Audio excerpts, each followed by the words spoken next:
नमस्कार दोस्तों, आपके अपने YouTube channel Sonam Yadav study में बहुत बहुत स्वागत है। आज के इस सेशन में हम देखने वाले हैं 10 अति महत्वपूर्ण प्रश्नों को जो आगामी परीक्षाओं टीजीटी, पीएचटी, एलटी, जीआईसी के लिए अति महत्वपूर्ण साबित होंगे। आज का हमारा पहला क्वेश्चन है, आइए हम देखते हैं। मात्रा क्रम की दृष्टि से दोहा के ठीक विपरीत पड़ने वाला छंद का नाम है। मात्रा क्रम की दृष्टि से दोहा के ठीक विपरीत पड़ने वाला छंद का नाम है सोरठा, रोला, चौपाई या इनमें से कोई नहीं। आपका सही आंसर होगा सोरठा। दोहा के ठीक विपरीत सोरठा छंद होता है, जबकि दोहा और सोरठा दोनों अर्धसम्मात्रिक छंद हैं। दोनों अर्धसम्मात्रिक छंद हैं। दोहा में प्रथम तथा तृतीय चरण, जिसे विषम चरण कहते हैं, उसमें 13-13 मात्राएं होती हैं तथा दूसरे और चौथे चरण, जिसे सम चरण कहते हैं, उसमें 11-11 मात्राएं होती हैं। जबकि सोरठा के प्रथम और तृतीय चरण, जिसे विषम चरण कहते हैं, उसमें 11-11 मात्राएं और दूसरे और चौथे चरण, जिसे सम चरण कहते हैं, उसमें 13-13 मात्राएं होती हैं। आई होप आप सभी को दोहा और सोरठा में अंतर समझ आया होगा। अगला क्वेश्चन है हमारा,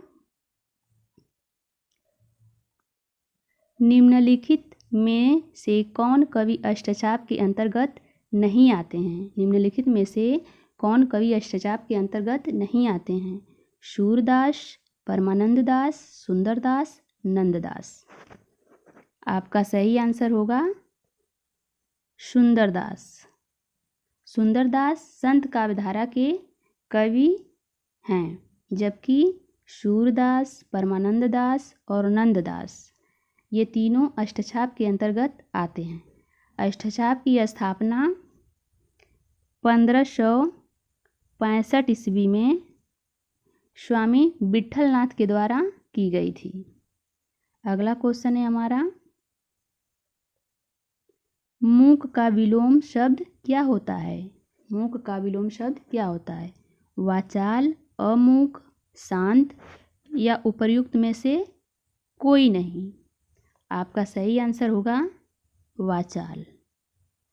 मूक का अर्थ होता है कम बोलने वाला तथा वाचाल का अर्थ होता है अधिक बोलने वाला, तो मूक का विलोम यानी अपोजिट उसका वाचाल होगा। अगला क्वेश्चन है हमारा, बाणभट्ट की आत्मकथा है। बाणभट्ट की आत्मकथा है एक उपन्यास, एक आत्मकथा, एक कहानी या इनमें से कोई नहीं। आपका सही आंसर होगा एक उपन्यास। बाणभट्ट की आत्मकथा एक उपन्यास विधा की रचना है, जिसके लेखक हजारी प्रसाद द्विवेदी हैं। अगला क्वेश्चन है हमारा, निम्नलिखित कवियों में से किसने सिर्फ अवधी भाषा में ही रचना की? निम्नलिखित कवियों में से किसने सिर्फ अवधी भाषा में ही रचना की? तुलसीदास, कबीरदास, सूरदास या मलिक मोहम्मद जायसी। हमारा सही आंसर होगा मलिक मोहम्मद जायसी। मलिक मोहम्मद जायसी केवल अवधी भाषा में ही रचना किए हैं। इनकी प्रसिद्ध रचना पद्मावत है, जबकि तुलसीदास, कबीरदास और सूरदास, इन सभी विद्वानों ने अवधी और ब्रज दोनों में रचनाएं की हैं। अगला क्वेश्चन है हमारा, पायो जी मैंने राम रतन धन पायो पद किसके द्वारा रचित है? पायो जी मैंने राम रतन धन पायो पद किसके द्वारा रचित है? सूरदास, मीराबाई,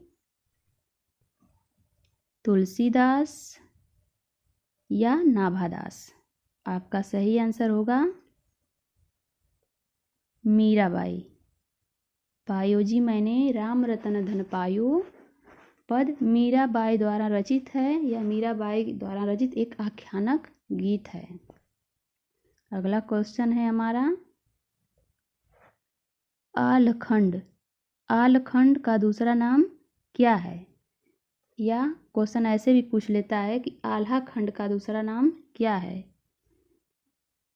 परमाल रासो, बीशल देव रासो, हमीर रासो या उपर्युक्त में से कोई नहीं। आपका सही आंसर होगा परमाल रासो।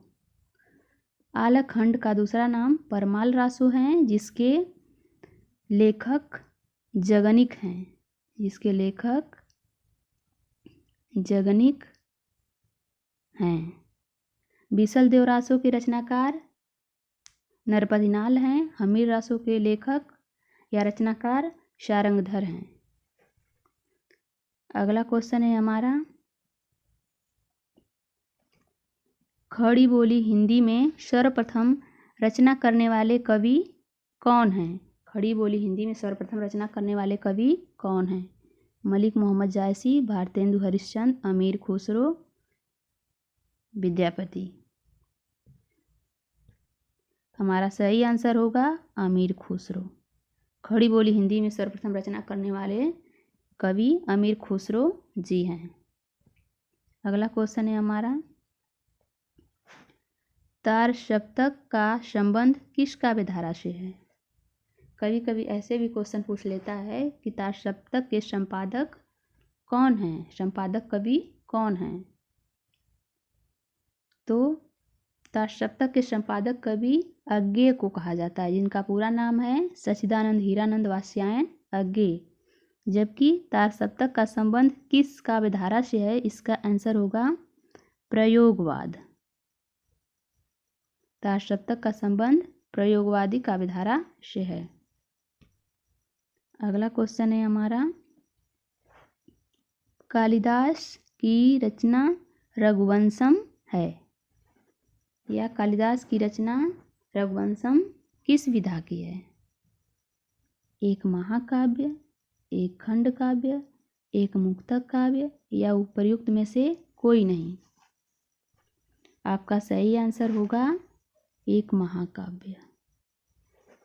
कालिदास की रचना रघुवंशम एक राम कथा पर आधारित एक महाकाव्य है। कालिदास ने कुल 7 रचनाओं को किया था, जिसमें 2 महाकाव्य, 3 नाटक और 2 खंड काव्य लिखे थे। इसी के साथ हमारा 10 क्वेश्चन समाप्त होता है। अगर वीडियो अच्छी लगे तो लाइक, सब्सक्राइब एंड शेयर ज़रूर करें, ताकि हमें उससे मोटिवेशन मिले और हम आपके लिए इससे और बेहतर कुछ कर सकें। धन्यवाद।